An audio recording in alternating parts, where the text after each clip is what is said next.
করা হলো ভারতের আকাশ সীমা, পাকিস্তানের বিমানের জন্য বন্ধ করা হলো আকাশ সীমা। পাকিস্তানের কোনো বিমান ঢুকতে পারবে না ভারতের আকাশ সীমায়। পাকিস্তানের জন্য নোটাম জারি করলো ভারত সরকার। বড় খবর, বিগ ব্রেকিং, গুরুত্বপূর্ণ খবর। নোটামের পুরো ফুল ফর্ম হচ্ছে নোটিস টু এয়ার মিশন। এই নোটাম ইস্যু করার মানে এটা কিন্তু খুব ভয়ঙ্কর একটা জিনিস।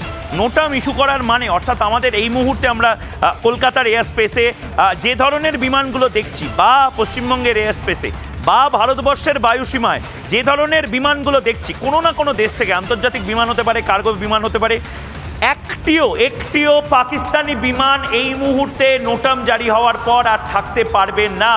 অর্থাৎ পাকিস্তানে কোনো বিমান যাচ্ছে, পাকিস্তানের কোনো বিমান ভারত হয়ে বিদেশে যাচ্ছে, সেগুলো ভারতের আকাশ সীমায় থাকবে না।